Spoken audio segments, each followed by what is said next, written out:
Hi everyone, Assalamu alaikum. I am Usman. I am student of Fian School, Krongi campus, and today we have a very great and honorable guest whose name is Kimberly Weilfing. So I want to take her interview. So let's start our interview without any waste of time. So hi, how are you? Hi, very well, thank you. Usman, very nice to meet you.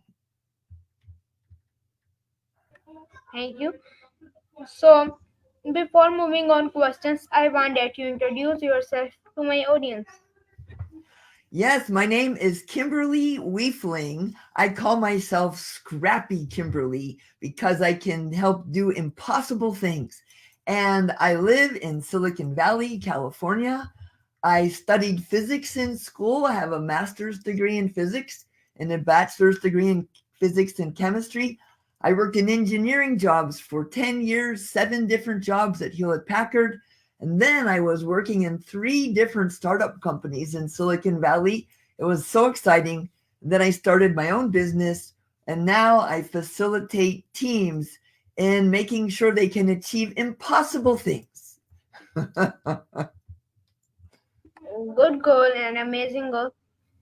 So, can you tell me about your journey to becoming a global citizen and how it has influenced your work? Well, I was growing up, I never really met anybody from outside of where I lived. I didn't meet people who were different from me. But when I went in and left home at the age of 18, I joined the US military so I could get some money for college because my family was not very rich. We were kind of middle class, lower class, working class family. So I didn't have any money to go to college, but I wanted to go to college. So I joined the military. I was able to live in Germany. I met people there. I met different people who were in the service with me. And then when I went to college, I got to meet all kinds of amazing people. And then in the last 20 years, I've been traveling, mostly working with global Japanese companies. And these companies do business in 40, 50, or 100 different countries. And I work with people from 10, 20 different countries in the same room. It's so exciting to see that we all have so much in common. And I love the work I do because I call it bringing together people across borders and boundaries of every kind. So it's really very exciting and amazing. Good. So, what motivated you to focus on creating a better world for all, and how do you define better in this context? Well, for me, I really like what the United Nations defines as better, the Sustainable Development Goals, and how everybody on planet Earth would have, first and foremost, clean water to drink within easy access, healthy food, a decent place to live that's safe, and a great education like you guys get at the Rihan School. So I think food, water, place to live, and education, as well as healthcare. So a lot of people I know are working on ways to deliver healthcare virtually that's much more effective and much lower costs so that everybody on planet Earth can have access to it. I see these as the very basics. I don't know. How do you feel about it, right? What do you think is the definition of a better world for all? Yes, this is an amazing, and we in Rehan School we are also working on these goals of United Nations. Like you are watching my last name into a wala, upward koala. So in the Rehan School there is too much walas like pani wala, like light wala, and there is too much walas, and we are working on our wala. Like I took. Upper koala. So my goal is that I want to become an Upwork expert and teach everyone how to earn from Upwork. So like if anyone have a light wala, so he work on light and he research on light. He tell people about light. So that is we are working it. I see. I see. Ah, wow. Amazing. Well, we share the same dream of the future, perhaps. I'm also very happy to see what the World Business Council for Sustainable Development has done. I don't know if you're familiar with the World Business Council for Sustainable Development, but there are a bunch of 225 of the biggest countries in the world have got their CEOs come together to agree how to create a sustainable future for businesses on planet Earth. And I mostly work with businesses, of course, not governments. And so I'm focusing on how to transform planet Earth by transforming those kinds of global businesses that care about the future of our world.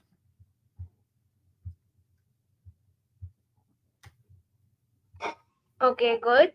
Okay, so you share a link in private chat. So can you tell us about this? Yes, so World Business Council for Sustainable Development was started over 10 years ago, maybe almost 15 years ago. People from different companies said, "Oh my gosh, there's no profit in a world that's falling apart. There's no business success in a world where people are killing each other for food and water.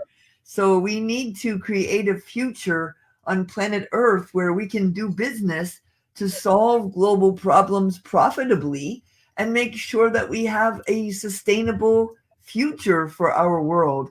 And so at that time, they had about 100 member companies, huge companies like Procter and Gamble, and big companies whose names most people would know, at least where I live.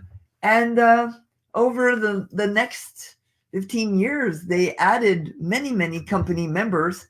And these businesses created a scorecard that says, here's what we need to do so we can make a profit, not just now, but for the long term future. And they made this big scorecard, and they created Vision 2050 and Action 2020.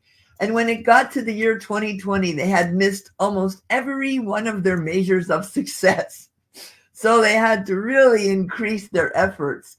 And now they are really navigating towards a new future in order to transform their businesses, their communities in which they do business, the countries that they do business in.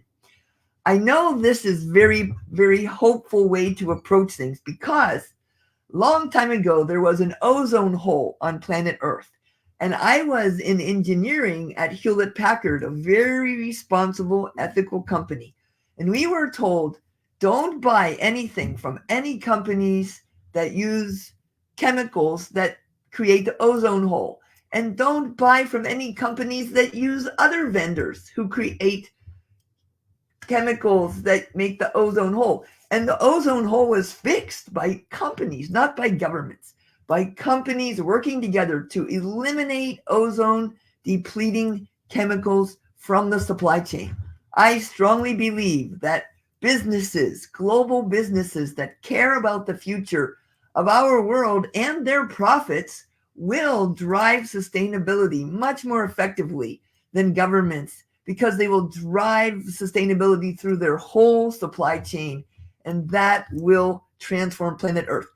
By the way, these 225 companies that are members of the World Business Council for Sustainable Development, they make up over 15% of the whole gross domestic product, the whole economy of the world.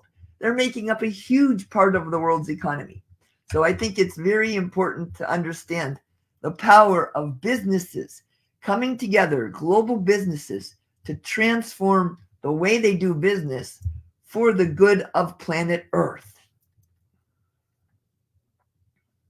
Amazing and descriptive answer you give to my audience. I hope they learn too much.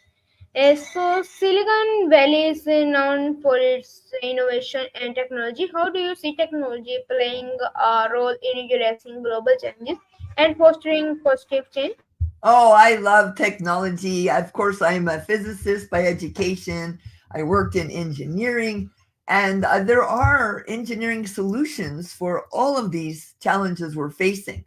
For example, I think it was last year, a company built a prototype factory in Iceland that pulled CO2 out of the atmosphere and stuck it somewhere where it would no longer be damaging the atmosphere.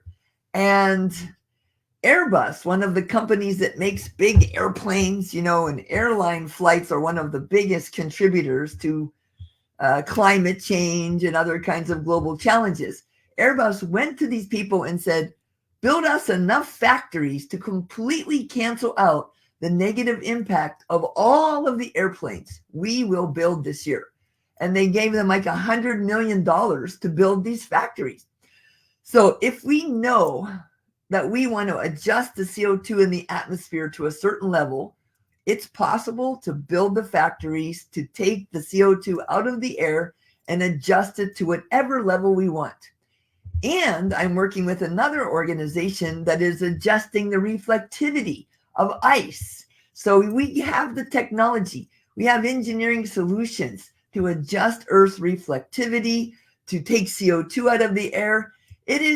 I like to tell people, look at, these are not problems. These are projects waiting for budget approval. I think we have solutions for all of this. We just need to bring the money and the people and the time to do it. Right.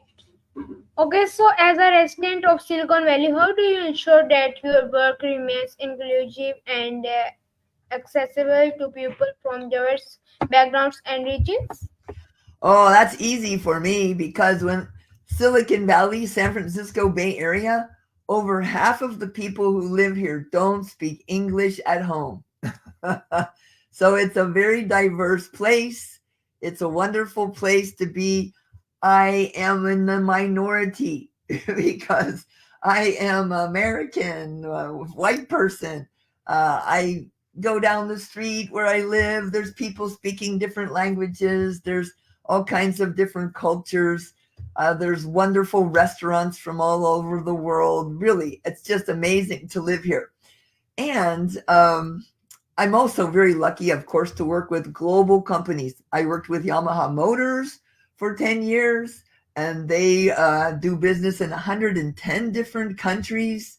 I worked for another giant company in Japan who does business in 50 different countries. So when I go and work with people, like, for example, next month I will be working in Bangkok. I will be working in Shanghai. And I'll be working with people from 10 different countries. So that's how I keep things accessible, is keeping part of a global community, a diverse community. And I myself am diverse as well, and making sure that we focus on bringing people together across borders and boundaries of every kind, making sure we focus on what we share in common, not our differences, but what we share. And then we can focus on benefiting from our differences. Right, good answer. Yes, so what do you see as most urgent global changes and how can individuals help address them? The most urgent global challenges are the ones identified by the United Nations and by the World Business Council for Sustainable Development. The Sustainable Development Goals, the challenges of that the businesses have identified in the World Business Council for Sustainable Development. That's what we need to do, make sure that we create a long-term future for planet Earth where everyone on Earth can have a decent life. Right now, something like 600 or 700 children die every hour because of hunger around the world, and yet we throw away so much food. I think in the US, about 1/3 of the food that we create is thrown away and wasted. We need to make sure that we have a future where children have plenty to eat, where there's clean drinking water, where they get a good education, have a safe, healthy place to live, where there's health care, where there's community, where there's peace. Of course, I can't solve the problems of the world that are political, but I can solve some of the problems from a business standpoint. Because here's what I know. When people do business together across borders and boundaries, when products and services cross country borders, bullets and bombs don't. Countries that do business together don't kill each other.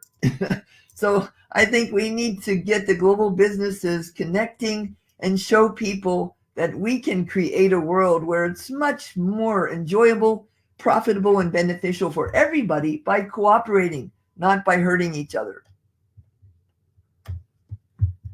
Good. So, how do you incorporate sustainability in your work? Well, sustainability, I am starting to explore that more. Uh, my specialty is helping people achieve impossible things. And last year, one of my friends who's really focusing on climate change and sustainability said, well, Kimberly, if you can help people do impossible things, why don't you help save planet Earth? So I said, okay. And I facilitate teams in exploring what's possible. So I started to offer my services to support corporate sustainability initiatives. And so I put my message out saying, hey, I'm willing to help. I will let you pay whatever you want, just honorarium. I don't charge a specific fee. I just wanted to experiment. How can I help in the corporate sustainability world, facilitating teams who are committed to transforming planet Earth for the better? And I have had a couple of experiences already. I worked with one of the biggest companies in the world that works on natural resources, chemical, and power generation plants, and is shifting to sustainability. And I help them imagine the future, create a plan to achieve that future, and then get started on doing it. Good. Okay, so how do you navigate ethical considerations in your tech-driven initiatives? Like, give me an example of what you mean by ethical consideration.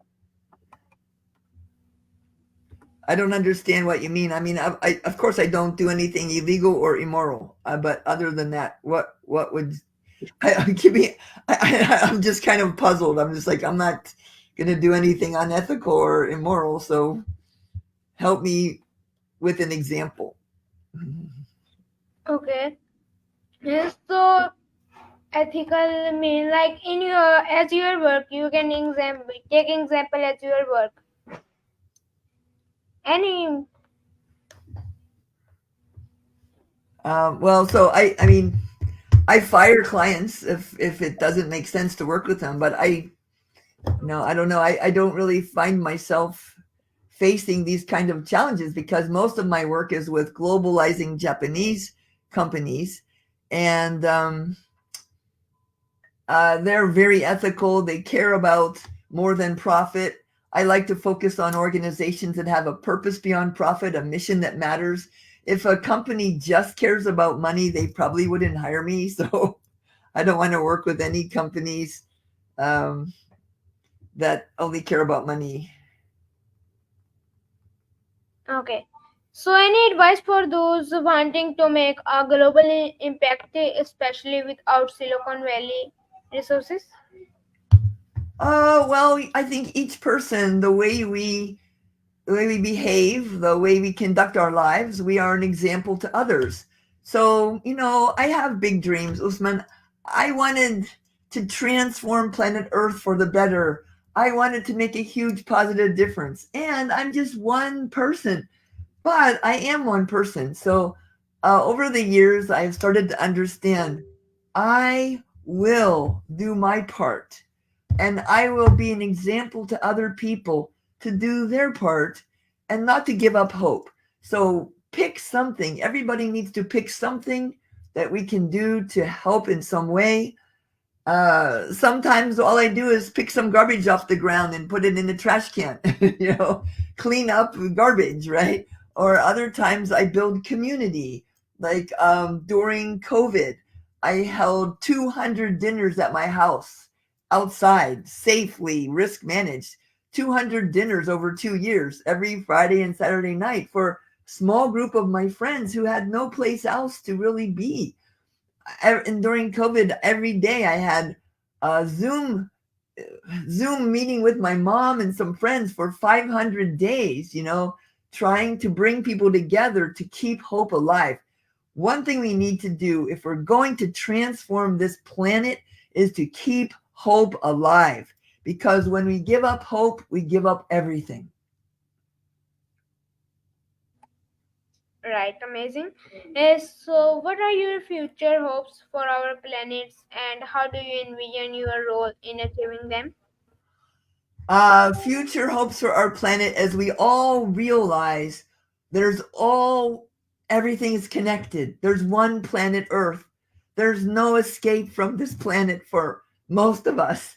And we all decide to work together to create a beautiful existence on planet Earth. And everybody can joyfully enjoy their lives like to be enjoying their life and loving each other and realizing we're all connected. You know, we live far apart, but we're connected and we share so much in common. So, my big crazy dream is we all realize, oh my gosh, one planet, one people, all for all, everyone for everyone, and do the right thing for the greater good.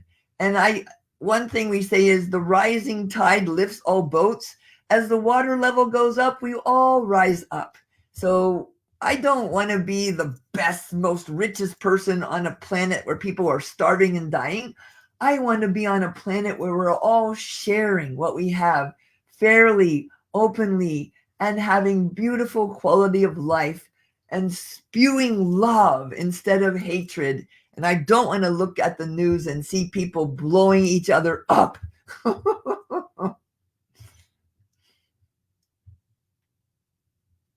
Okay, good.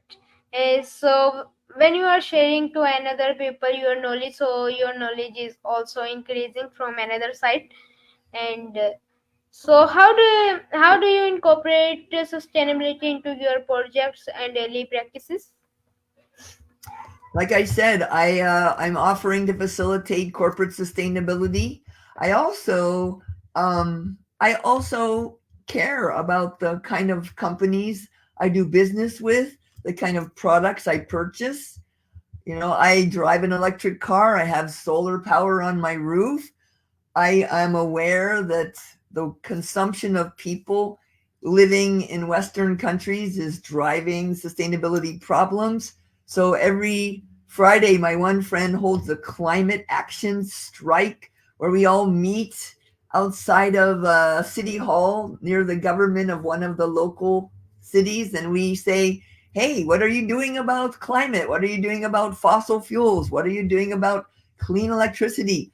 And tomorrow I'll be marching through one of these little towns saying, please join us. Please help make sure that the future of our planet is positive and we can keep living here. I don't know. I'm doing what I can. I'm one person.